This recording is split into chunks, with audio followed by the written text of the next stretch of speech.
Bienvenidos. Hoy vamos a hablar de artrosis, osteoartrosis en realidad, o enfermedad articular degenerativa, como también se le conoce. ¿Por qué sería importante hablar de esta enfermedad? Y bueno, más que nada porque es la enfermedad articular más frecuente en el mundo y que a pesar de ser la más frecuente, por ahí no tiene tanto esfuerzo a nivel de investigación y de aprendizaje que por ahí requiere. No son muchos los datos eh, particulares de la artrosis, vamos a tratar de repasarlos acá de una manera más práctica para ver si les queda un poquito más claro este tema y no- no se les hace tan tedioso. Tener en cuenta que las osteoartrosis tienen un hallazgo patológico típico, que es conocido hace mucho tiempo, que no ha cambiado esto, ¿no? Y que incluyen dentro de todo lo que es la destrucción focal del cartílago articular. Esta es la lesión primaria que tenemos en la osteoartrosis, perdón. Esa destrucción inicialmente focal del cartílago articular que da cambios secundarios a nivel del hueso, en especial el subcondral, y cierto grado de inflamación. En un 10-15% más o menos puede haber una sinovitis secundaria a todo esto. Entonces, tener en cuenta que más que una enfermedad, la osteoartrosis es un síndrome, es un grupo de procesos. En este grupo de procesos, en todos se dan dos características específicas, que es el fracaso de la articulación y la debilitación del cartílago. Teniendo en cuenta que, como dijimos recién, la lesión primaria es la fragmentación del cartílago articular.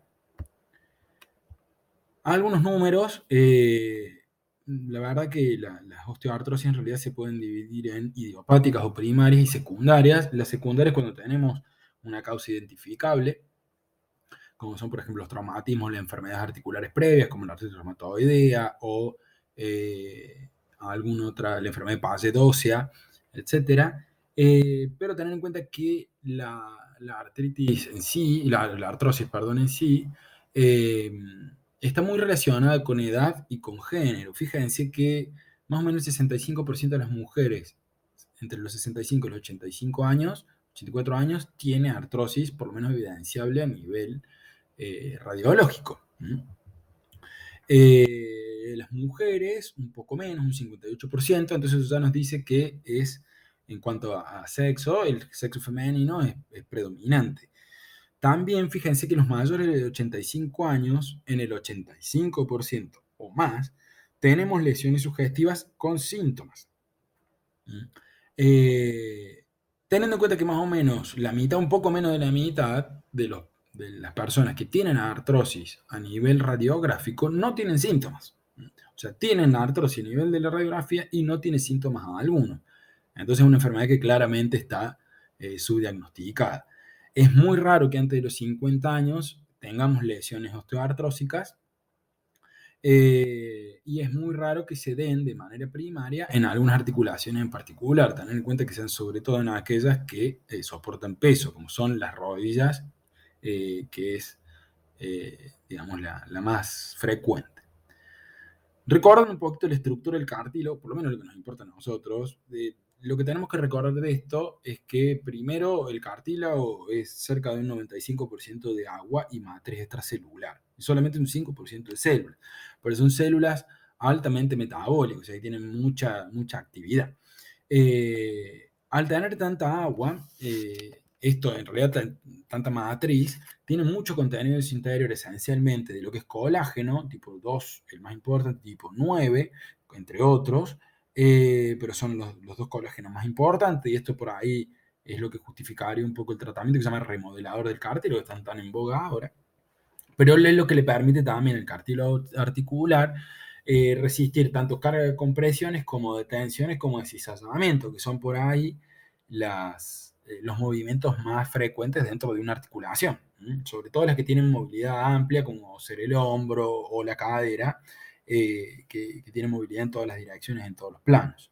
Y son estas cargas los que le dan la salud articular. Cuando un cartílago está sano, permanece sano y permanece en actividad debido a los movimientos, las cargas de compresión y demás, que activan también una serie de respuestas osteocondríticas que regeneran cartílago en parte o mejoran la matriz extracelular, también dependiendo de la articulación que se afecte o que estemos hablando, ¿no? Pero como hablamos, independientemente de la causa, La artrosis es una vía final común. La vía final común que estamos hablando empieza con la fragmentación y reblandecimiento del cartílago. Esa fragmentación y reblandecimiento producen, por un lado, pérdida en parte del cartílago articular, con aumento de la vascularización. Recuerden que el cartílago es avascular y se nutre básicamente por vasos a nivel epifisario. Pero este aumento de la vascularización con la creación de neovasos va a aumentar la porosidad del hueso subcondral, que está justo por debajo del cartílago. Eso por un lado. También va a someter y va a exponer al hueso, produciendo también excrescencias del hueso debido a los traumas que este recibe. El hueso también va a reaccionar generando lo que se llaman osteofitos. Los osteofitos son básicamente excrescencias o crecimientos anormales del hueso que no son normales y no van siguiendo la línea planita que tienen los huesos a nivel de las articulaciones. Todo esto condiciona que el cartílago desaparezca y roce un hueso con el otro, o bien un área más fina del cartílago con el otro, produciendo un área marfilada del hueso, como si fuera marfil, que se llama epurnación, y que es la más sometida a traumatismos. Todo esto va a culminar con dolor, que es el síntoma guión de la osteoartrosis, con edema de la articulación en sí y con pérdida de la movilidad, es decir, con fracaso de la articulación. Puede haber una sinovitis secundaria, esto es inflamación de la membrana sinovial, producto de los cambios que hay a nivel condral y óseo. No es lo más frecuente, pero a veces puede hacernos confundir con su prima hermana, que es básicamente las artritis.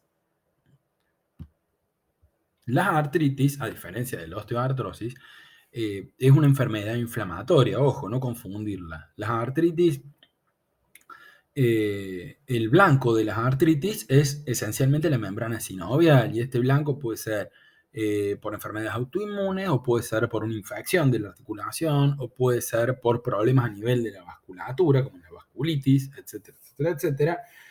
Por lo cual el foco, digamos, el blanco va a ser en la membrana sinovial. En cambio, las artrosis, les repito que el foco, el blanco, se encuentra en el cartílago, o sea que fisiopatogénicamente son diferentes. Si bien la artrosis, como dijimos recién, puede tener una inflamación secundaria, esta es precisamente secundaria. Y asimismo, las artrosis pueden ser idiopáticas, como dijimos en un primer momento, secundarias. Las artrosis idiopáticas básicamente son multifactoriales. Los factores más fuertemente ligados son la edad, como vimos, los mayores de 85 años, un 85% aproximadamente tienen dolor y alteraciones a nivel radiológico. El sexo, ya vimos que es mucho más frecuente en el sexo femenino. Igualmente lo que es la artrosis de las rodillas o una artrosis y de las manos, es más frecuente también en el sexo femenino, y tiene mucha agregación genética también y familiar. Y en el sexo masculino, por lo general, es más frecuente la artrosis de la cadera. La obesidad también suele ir asociada, más que nada por el peso al cual se ven sometidas algunas articulaciones. Está muy asociada también a la gonartrosis, no como causa, sino como asociación. La generación de estrógenos, en especial en las mujeres posmenopáusicas, también es importante porque equipararía el riesgo de algunas artrosis idiopáticas como tienen los hombres, por ejemplo el de la cadera, pero una edad mucho más precoz, sumándole también el de las manos y demás que estuvimos charlando. Asimismo, los traumatismos, y en este caso no traumatismos primarios, y las enfermedades articulares, también pueden predisponer a artrosis idiopática, pero bueno, es más frecuente que sea en el contexto de las artrosis secundarias. Las artrosis secundarias derivan de alguna causa conocida. Por ejemplo, las asociadas a traumatismos son las más frecuentes. En algunos casos también se pueden asociar osteonecrosis o artritis reumatoidea, agota, artritis séptica y algunas otras enfermedades articulares, como saber, las displasias congénitas de la cadera. Bueno, pese al tratamiento ortopédico, por lo general suelen terminar en artrosis de la cadera. También las enfermedades por depósito de cristal es muy frecuente verlas a largo plazo, ¿no?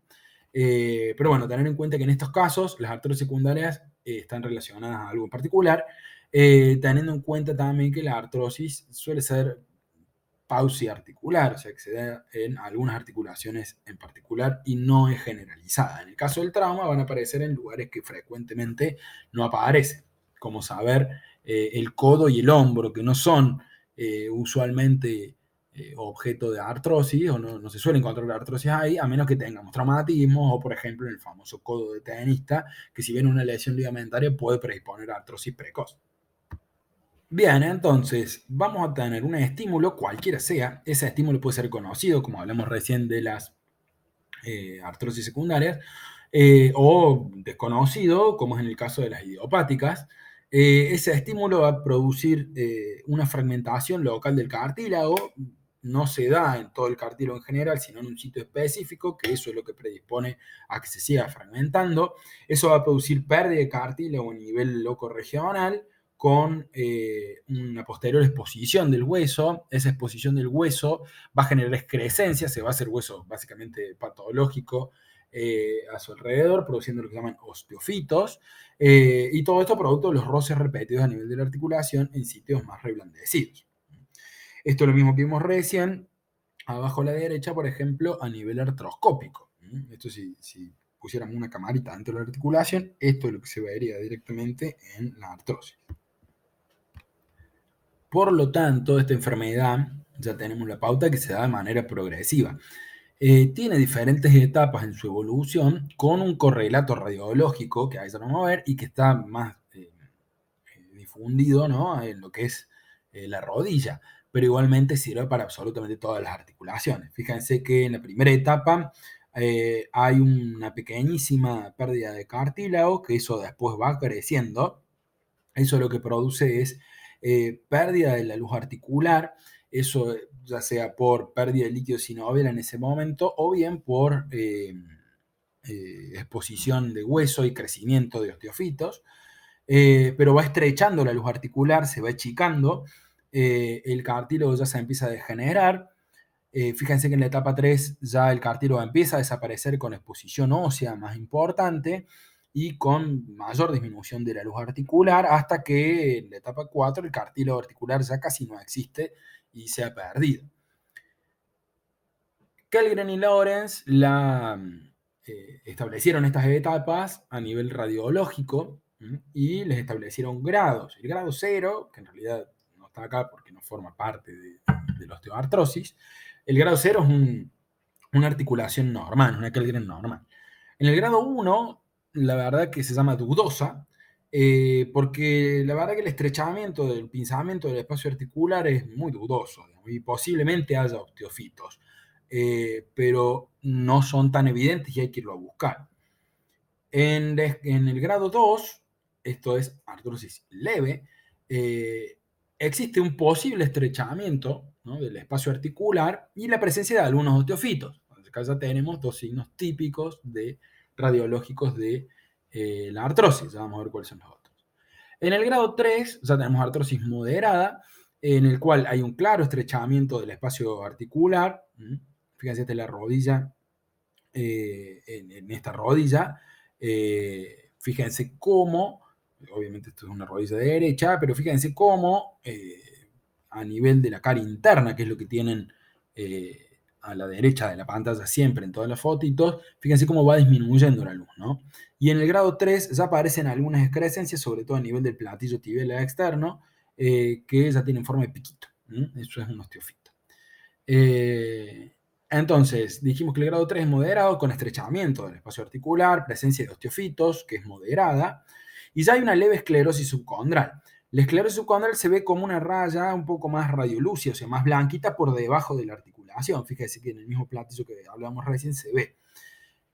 Y hay una deformidad ya mucho más marcada de los extremos de los huesos. Fíjense que los dos, tanto el fémur como la tibia, ya presentan deformidad. Y en el grado 4 ya es una artrosis grave, en el cual hay un marcado estrechamiento del espacio articular con abundante cantidad de osteofitos. Hay una esclerosis subcondral grave. Fíjense que ahora es mucho más blanco ese hueso subcondral, con deformidad de los extremos de los huesos. Esa es la escala de Kellgren y Lawrence. En cuanto al cuadro clínico, la característica principal es el dolor. este dolor que es mecánico y es insidioso, o sea que no aparece de un día para otro, sino que se va instaurando con el correr del tiempo, y es mecánico, que es la característica que tiene y que lo diferencia de la artritis, y que aumenta este dolor mientras más se use la articulación. Hasta que en momentos más avanzados o en las que dijimos en la cuarta etapa o en la artrosis grado 4, 3, 4, ya la articulación duele hasta en reposo. Entonces es muy importante que a la hora de la anamnesis establezcamos las características del dolor mecánico. Recuerden que el dolor mecánico empeora con el ejercicio, o sea, con el uso de la articulación, mejora con el reposo, es decir, con el descanso de la articulación. Es raro que se dé por la noche, porque está básicamente la articulación en reposo. Es de inicio brusco y es de inicio brusco al mover la articulación. No es el inicio del dolor, sino, o sea, desde cuándo tenemos dolor, porque esto, como dijimos recién, es insidioso. Pero el inicio del dolor, el episodio de dolor, es de inicio brusco.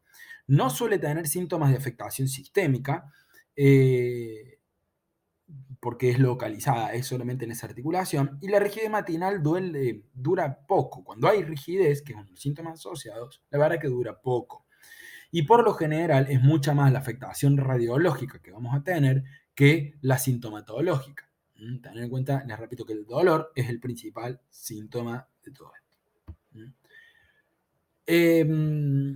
Otros síntomas que acompañan a el dolor, que dijimos que era insidioso y características mecánicas sin signos de afectación sistémica, es básicamente la limitación de la movilidad de la articulación con pérdida de la función, deformidad y rigidez. Que recuerden que si tenemos rigidez matutina, la, la rigidez se diferenciaría de una artritis, por ejemplo, la artritis reumatoidea, que también es característica de la rigidez matutina de las manos, en que en este caso la rigidez dura menos de 30 minutos, pero el dolor va a aumentar con la movilidad. En el caso de la artritis reumatoidea, por ejemplo, la rigidez dura mucho más y el dolor es más inflamatorio que mecánico. Hay una forma que es la generalizada idiopática, que tiene un marcado componente genético, que se da más en mujeres perimenopáusicas y que por lo general da una afectación de múltiples articulaciones al mismo tiempo. No es lo más frecuente y suele ser rápidamente progresiva. Y es muy difícil de discernir entre esta y, por ejemplo, una artritis sistémica. Tener en cuenta que esta clínica que estuvimos hablando va a afectar directamente a una articulación o a algunas articulaciones, pero no se da de manera sistémica. Es pausia articular, o sea que se dan a algunas articulaciones, no en todas al mismo tiempo. Las más frecuentes son las tres primeras, en la rodilla, la cadera y en el raquis, y se agregan las de las manos, sobre todo en mujeres. Las secundarias no suelen ser en ninguna de estas articulaciones, o sea, suelen ser en estas articulaciones, pero agregarían algunas otras que no se suelen afectar de manera primaria, como son los hombros, las muñecas, los tobillos y los codos, y que eso va a depender sobre todo de las actividades que tenga o la generación, ¿no?, de esto. Por ejemplo, si yo tengo infiltraciones en el hombro a repetición, hice una artritis séptica del hombro, que es bastante frecuente, sobre todo en deportistas, y bueno, lo más probable es que genere una artrosis secundaria del hombro, que no es frecuente en las artrosis, las osteoartrosis primarias o idiopáticas. Y por lo general se dan en edades que tampoco se correlacionan, o sea, ya no se relacionan con la edad, ni con el sexo, ni con nada más que la causa que la produjo. Evalúa de la clínica, el primer paso para el enfoque diagnóstico es la anamnesis, como todo. La anamnesis en este caso va a ir dirigida a buscar factores de riesgo, por un lado, como hablamos recién, la edad, el género, el sexo, perdón, la edad, el sexo, si tiene antecedentes familiares para establecer la genética de la enfermedad, o algunos factores de riesgo como la obesidad, o alguna enfermedad inflamatoria articular sistémica, o patologías, o el trabajo de los pacientes. Esto es muy importante. Es muy frecuente en las artrosis, perdón, del hombro o de las muñecas, que los pacientes estén sometidos, por ejemplo, se da mucho en las personas que trabajan cargando pesos o en empleos de la construcción o los que manejan martillos neumáticos o maquinaria pesada, en los cuales el codo y el hombro suele estar muy afectado. Entonces, el primer paso es establecer la existencia de factores de riesgo. En segundo punto, Lo importante de la anamnesis es establecer las características del dolor, reconocerlo y establecer las características del dolor. Que sea mecánico, inflamatorio y el inicio insidioso que estuvimos hablando. También nos pueden decir en este momento si existen o no algunos de los síntomas asociados, que recuerden que era deformidad, rigidez o pérdida de la articulación en sí, limitación en la movilidad.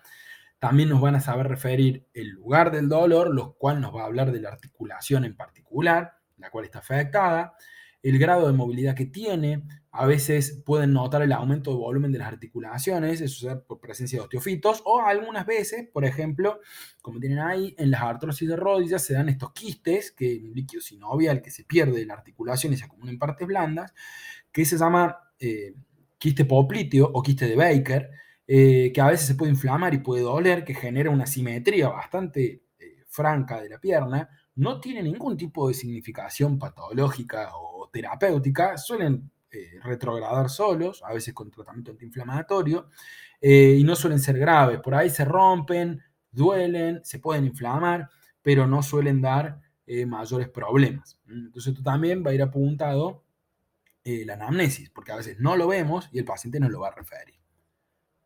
En cuanto al examen físico, va a ser importante que exploremos la articulación ya reconocida por la anamnesis. Tendremos que explorar directamente la articulación en particular. Y los objetivos de esto van a ser tratar de generar dolor a la palpación, que nos va a hablar también del grado de afectación y el sitio de mayor afectación dentro de una articulación. La limitación mecánica en la movilidad, es importante que nosotros movamos de manera activa y pasiva el miembro para saber qué es lo que nos permite mover, ¿no? También nos establece el riesgo o bien la etapa en la que estamos. Recuerden que el pinzamiento de la luz articular va a producir un fracaso de la articulación. A veces se puede sentir crepitación al movimiento, como cuando nos sonamos los nudillos, le movemos la rodilla. Bueno, eso es crepitación, que es sobre todo por roce de osteofitos. Podemos encontrar derrame articular, sobre todo a nivel de la rodilla. Este derrame articular que se puede dar por aumento del líquido sinovial dentro de la articulación, o a veces a nivel de las bursas, no dentro de la articulación, pero sobre todo a nivel de las bursas, sobre todo, por ejemplo, la bursa suprapatelar que tenemos a nivel de la rodilla, que pueden dar una bursitis, esto es inflamación y acúmulo de más líquido a ese nivel. Obviamente que la presencia de luxación y subluxaciones también es característica de una artrosis avanzada. Y a veces podemos encontrar atrofia de los músculos por falta de uso de lo mismo, ¿no? Y esto se da especialmente a nivel de la cadera en los músculos abductores, porque podemos tener una postura antálgica en rotación externa, ¿no? En abducción y rotación externa, que como postura antálgica vamos a andar bien, pero nos va a producir todo una atrofia a nivel de los músculos aductores, ¿no?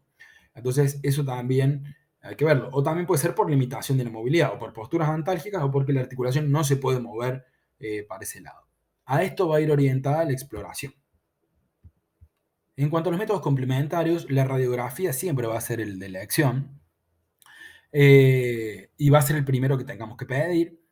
La tomografía y la resonancia en realidad se limitarían para aquellas artrosis que tengan indicación quirúrgica, sobre todo para hacer mediciones y para orientar al cirujano ortopédico traumatológico de la intervención que va a tener que hacer, o bien cuando la verdad son un desafío diagnóstico, y cuando tenemos algún que otro diagnóstico diferencial, esencialmente con la artritis, que es su diagnóstico diferencial por excelencia. Y nos va a permitir también, sobre todo lo que es la resonancia, el definir un poquito las estructuras subyacentes a nivel muscular, a nivel de las bursas, y reconocer también si existen o no lesiones ligamentarias. La ecografía, la verdad que tiene una utilidad bastante limitada y serviría sobre todo para estructuras periarticulares. A veces es el método de la acción si queremos diagnosticar un quiste de Baker o en las bursitis, pero no es el método que primariamente uno elegiría. La radiografía es la de la acción. ¿Y qué buscamos en la radiografía? 5 cosas, nada más. La primera, el pinzamiento del espacio articular. Después, la esclerosis subcondral. La esclerosis subcondral, si ustedes ven en la imagen 1, que es una rodilla izquierda, porque tiene el peroné hacia afuera, ¿no? En esta, fíjense la cara interna de la tibia, que tiene una línea blanquecita, que está, de paso ahí señalado, que dice esclerosis subcondral.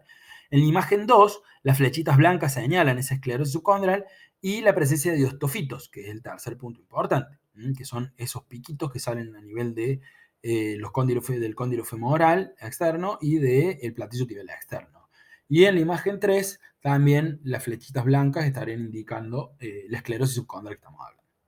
Entonces, pinzamiento del espacio articular, la esclerosis subcondral, la presencia de osteofitos, a veces pueden ver geodas y por último las luxaciones articulares cuando ya la artrosis es máxima. Y en el caso de la rodilla puede dar, depende del compartimento, genovar o genovalgo.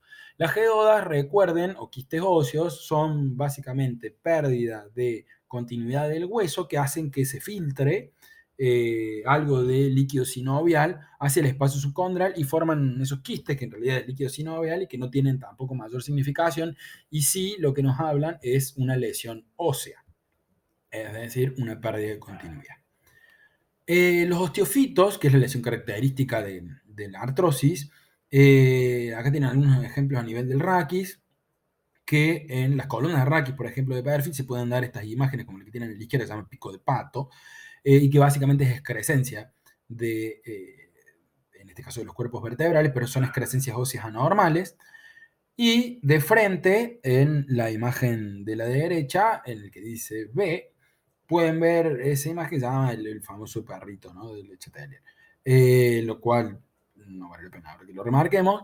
Los osteofitos a nivel de la columna no tendrían gran significación, pueden dar algunas formas clínicas que ya vamos a charlar. Vistas las imágenes más frecuentes a nivel de la radiografía, las formas clínicas en general, vamos a hablar algunas particularidades de cada una, pero tener en cuenta que existen diferentes formas clínicas y estas van a depender de la articulación que afecte, como por ejemplo las interfalángicas distales, que afectarán una articulación en particular, la coxartrosis que afecta a la cadera, etcétera, etcétera, etcétera. Dentro de las más importantes, no vamos a hablar de todas esas que vieron recién, vamos a hablar de las más importantes. Y la primera es la artrosis de las manos. La artrosis de las manos se pueden dar a nivel distal de las interfalángicas, se pueden dar en todas las articulaciones, pero las más frecuentes son a nivel de las interfalángicas y pueden ser distales o proximales, o sea, en la punta del dedo o en la mitad del dedo. Las que se dan en la punta del dedo, las interfalángicas distales, son más frecuentes. Se dan sobre todo en mujeres a partir de la cuarta década, tienen una agregación familiar y genética muy importante. Por lo general, los que tienen artrosis interfalángica distal suelen tener una mamá, la abuela, con artrosis y suele ser bastante más precoz, progresa muy lentamente y dan estos nódulos que tienen las fotitos de abajo, que es producto de osteofitos, ¿verdad? Que se llaman nódulos de Heberden.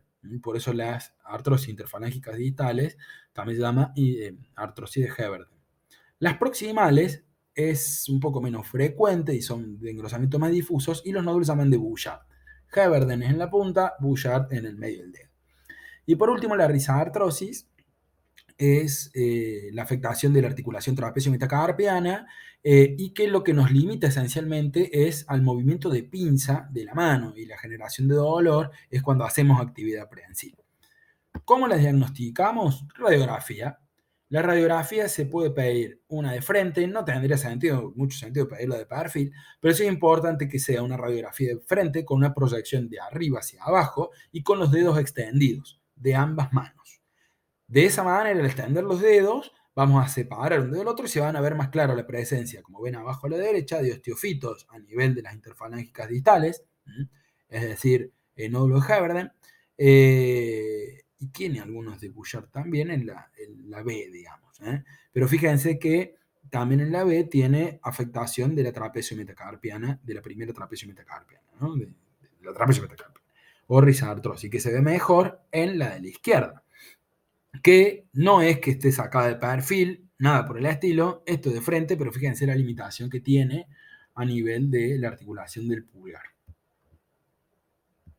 La gonartrosis, la forma más común, es la de la rodilla, que obviamente suele comenzar de manera unilateral, es la que más asociada está a la edad y a la obesidad, y obviamente, según donde nos duela, va a orientar al compartimento que está afectado. Recuérdense que la rodilla tiene 3 compartimentos, interno, externo y anterior, y va a ser eso, digamos, donde nos duele, hacia adelante o a los costados, a veces también duele atrás, pero al tener tantos compartimentos, la que más se afecta, y depende de dónde nos duela, va a ser el compartimento más afectado, ¿no? Por lo general, las dos maniobras semiológicas más importantes son, por un lado, el signo del témpano y el signo de la ola. El signo del témpano era la tecla patelar, en la cual presionamos, o choque patelar, presionamos la rótula con la pierna extendida y vamos a sentir que choca contra los cóndilos femorales, generando dolor también. La característica de esta es que vos necesitas aumento de líquido sinovial para poder generarlo, digamos, así que no va a ser tan frecuente. Lo mismo que el signo de la ola.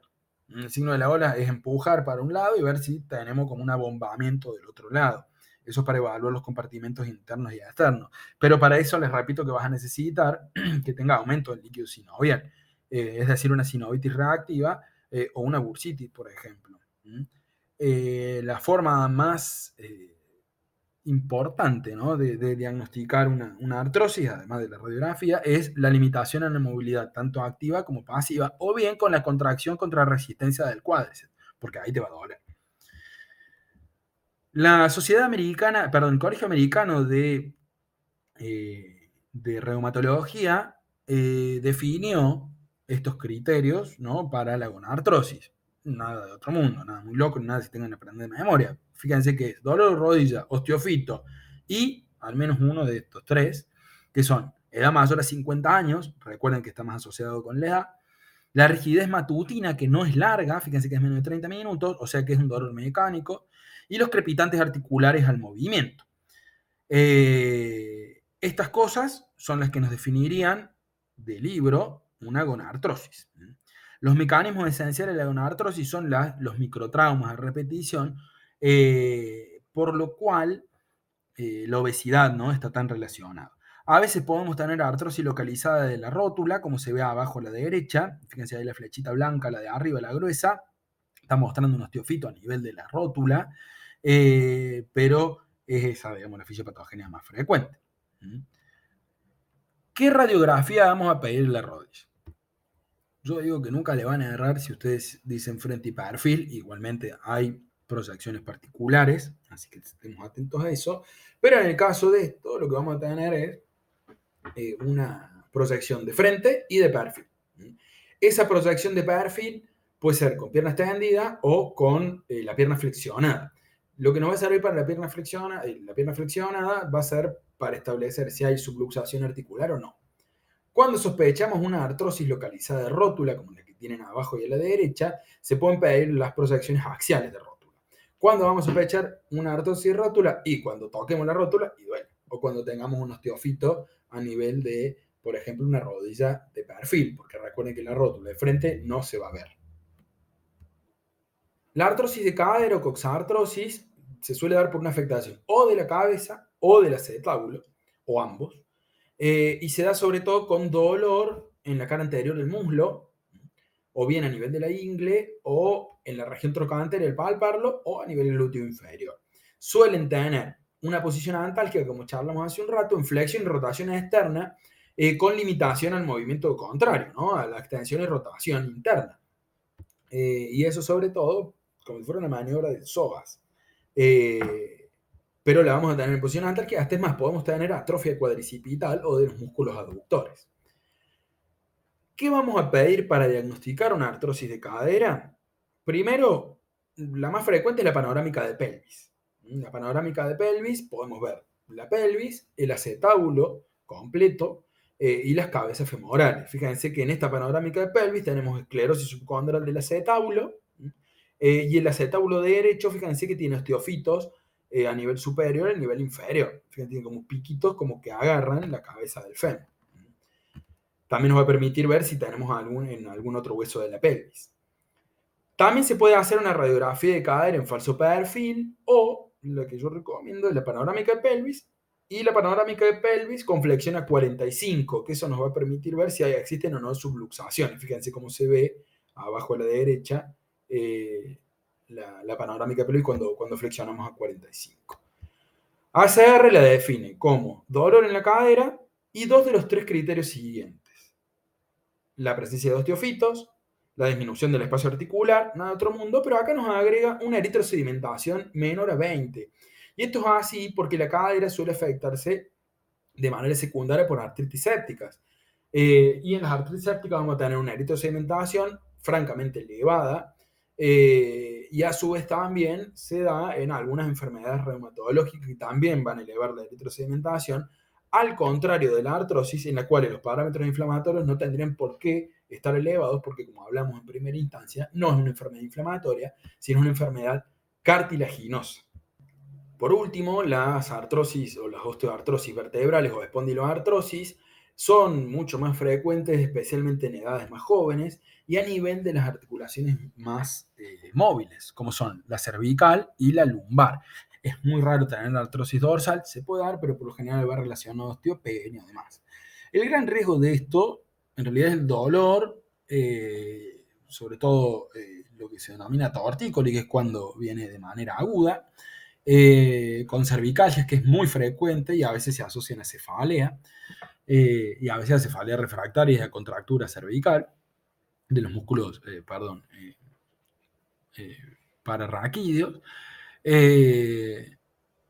y pueden dar en algunos casos, que es bastante poco frecuente, pero pueden dar esclerosis o estenosis del canal medular. Pero la verdad que como causa aislada la artrosis, que dé estenosis del canal medular, es muy raro que dé compresión, ¿no? La artrosis lumbar también es causa frecuente de lumbalgia y lo que lo caracteriza, por ejemplo, de las radiculalgias, o sea, los dolores radiculares, es que no va a tener irradiación a nivel nervioso, o sea, el ACE suele ser negativo. Y lo que vamos a pedir básicamente son radiografías de columna de frente y perfil. A nivel cervical, una radiografía de columna cervical de frente y perfil, dorsal, radiografía de columna dorsal de frente y perfil, y lumbares de frente y perfil. Recuerden que en el caso de la columna lumbar, quizás estaría un poco más indicada la resonancia magnética, no siempre, pero sí cuando sospechamos una discopatía. Y esto es lo que se relaciona con las estenosis del canal medular. En más de una oportunidad podemos tener patologías discales, como es la hernia de disco, que se puede acompañar de artrosis. No suelen venir solo las hernias de disco, suelen venir con artrosis asociada, pero por lo general lo que produce problemas y trastornos a nivel medular, sobre todo en varones, es el disco, no el osteofito que crece hacia adentro. Eh, pero tener en cuenta que es raro que se produzca la estenosis del canal medular. Y como para ir cerrando, ¿a qué va enfocado el tratamiento? Los objetivos del tratamiento son esencialmente aliviar el dolor como primer objetivo y tratar de mejorar de alguna manera la función articular para evitar perderla. Lo que está demostrado es que no funciona una sola medida y se tendrían que combinar algunas medidas médicas para lograr los mejores resultados. Como prevención, la verdad que no hay mucho que hacer con respecto de la artrosis. Sí es posible por ahí en algunas causas secundarias, evitando la sobrecarga articular o bajando de peso, o evitando algunas actividades que produzcan sobrecarga. Eh, pero fuera de tratar de identificar y evitar factores de riesgo, no hay mucho que hacer en cuanto a la prevención. Tener en cuenta que cuando se instaura, se instaura. Y eso también es importante, aclarar al paciente que la artrosis, uno, no lo va a matar; dos, el curso es oscilante; y tres, es progresiva. Eh, por lo cual, estas medidas combinadas van a ser las más importantes. ¿Y cuáles son las medidas combinadas? ¿Qué podemos combinar? Bueno, para empezar, las medidas generales, o como se llama en una época, higiénico-dietéticas, ¿no? El descenso de peso, el consumo de alimentos antiinflamatorios, el evitar factores de riesgo cardiovascular, el pucho, etcétera, etcétera, etcétera. ¿Y por qué el pucho? Porque genera neovasos, y si uno de los problemas es la generación de neovasos y la porosidad, no le sumemos un problema más a este paciente, sumado a que el cigarrillo está relacionado también con la osteopenia precoz, y la osteopenia genera osteoporosis, y la osteoporosis también va a predisponer a artrosis, ¿no?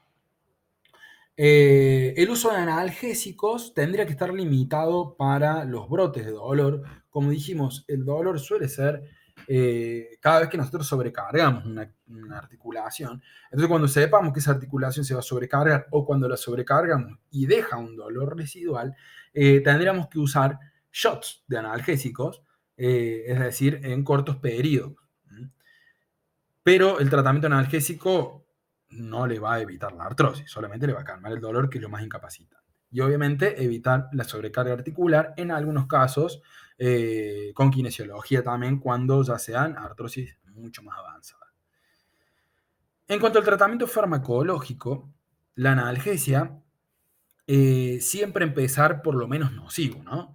Es importante establecer ciclos cortos de tratamiento, aclarárselo al paciente que no tiene que estar tomando analgésico todos los días, sino dejárselo según necesidad, o bien, cuando existe un periodo de dolor, un brote de dolor, hacer, ¿no? Por lo menos 72 horas de tratamiento y suspenderlo, y después dejarlo según necesidad.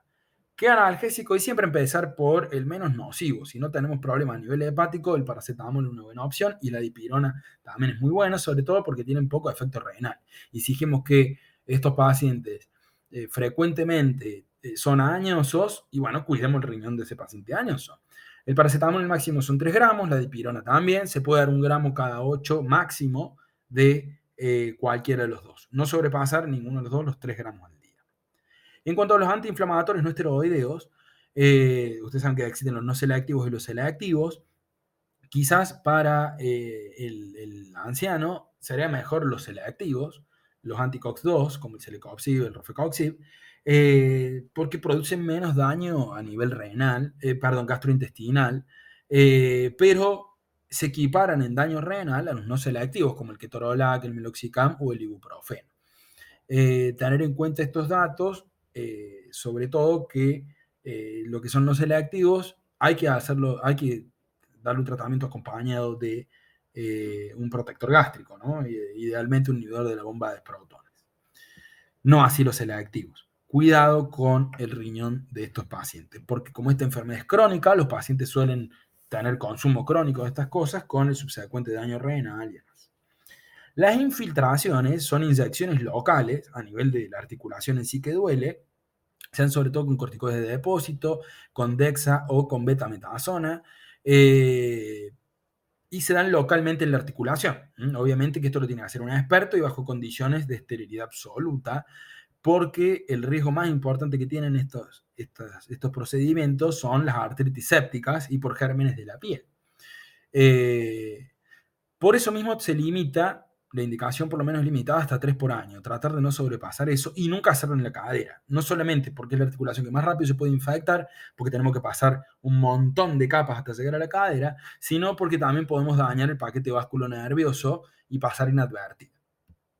Este tratamiento está muy en boga, el tratamiento que se llama protector de cartílago, condroprotector, por ejemplo, la glucosamina, el hialurónico, el condroitin sulfato y la desereína, que tienen, la verdad, una efectividad demostrada, ¿no? Para el alivio del dolor, que es el primer objetivo, pero se los vende mucho, se los propaganda mucho como que evitan la artrosis. Cuidado con esto, no está demostrado, no enlentecen la disminución de la luz articular, no enlentecen la progresión de artrosis, sí alivian el dolor y obviamente el mecanismo sería la optimización de la matriz extracelular que tenemos a nivel del cartílago. Pero cuidado, pues son de venta libre, algunos son de venta libre, se los consume también de manera indiscriminada y estamos dándole básicamente glúcidos y proteínas a los pacientes. Entonces, pacientes renales que no pueden manejar sus proteínas o con algún trastorno metabólico, podemos hacer mucho daño.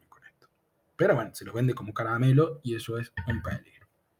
En cuanto a la cirugía, las cirugías articulares tendrían que estar limitadas a aquellos pacientes que tienen dolor refractario a todas las maniobras médicas, es decir, todas las medidas combinadas que utilizamos, incluidos los analgésicos a tope, y que tengamos pérdida de la articulación, en la cual ya tenemos una artrosis grado 4 con a veces una anquilosis, o sea, la pérdida total de la articulación sin movilidad de la misma. En estos casos, y sobre todo cuando son articulación que usamos mucho, por ejemplo, la rodilla, ¿no? que lo postran al paciente. En estos casos, inicialmente y mientras más jóvenes, tendremos que tratar de preservar la articulación a todo lo que podamos.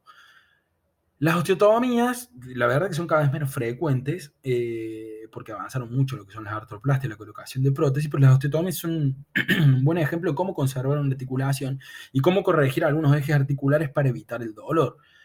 Porque las subluxaciones también generan artrosis y eso también genera dolor y es un círculo vicioso, ¿no? Eh, las artroplastias, es decir, la colocación de una prótesis, y la verdad que está mucho más limitada. Habría que evitarlos en pacientes menores de 60 años porque el riesgo a 10 años de necesidad de recambio es muy alto, ya que en 10 años esa prótesis o se infecta o se afloja o se mueve o se rompe. Si bien vienen cada vez mejores las prótesis, el riesgo de infección periprotésica es muy alto a 10 años.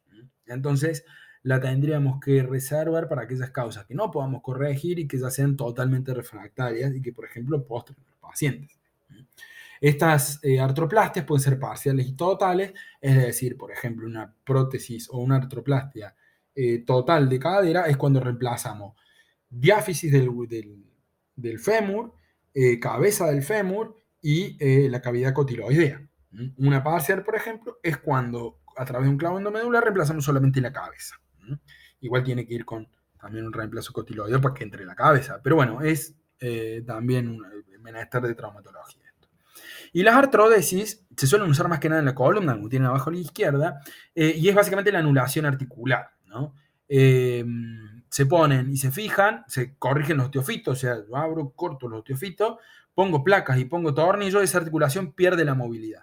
¿Dónde se usa más? Y sobre todo en la columna dorsal, que no vamos a tener tanta movilidad de esa columna habitualmente, o en las partes fijas, ¿no?, de la columna lumbar.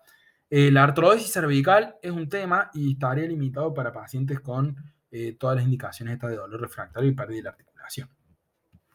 Entonces, como mensaje en cuanto a la cirugía, tendríamos que preservar la articulación a más no poder y siempre tratar de corregir los ejes articulares, ya sea con postura o mejorando algún grupo muscular para tratar de compensar alguna postura antálgica, etcétera, etcétera, antes de mandarnos a hacer una artroplastia, por todos los riesgos que eso conlleva. Las artrodesis muy limitadas, pero les repito, tratemos de preservar la articulación a más no poder.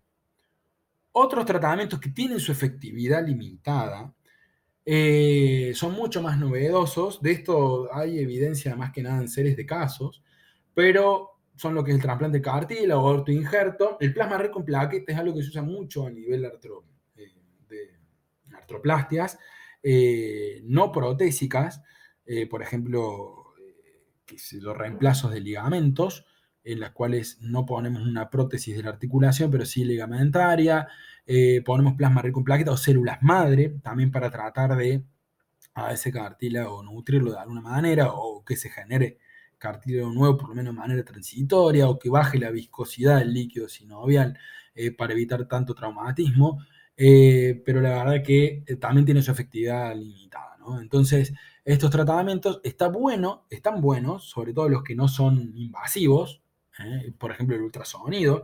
El plasma rico en plaquetas, si viene acompañado en los momentos de infiltraciones, la verdad que andan bastante bien en los pacientes, pero no es la indicación sine qua non. Y tener cuidado con esto, que como tratamiento único no está demostrado que sirva. Hasta acá con la charlita de hoy. Espero les haya servido y les haya aclarado alguna que otra cosa con respecto a la enfermedad. Como ustedes saben, siempre a su disposición. Nos estamos viendo, chicos.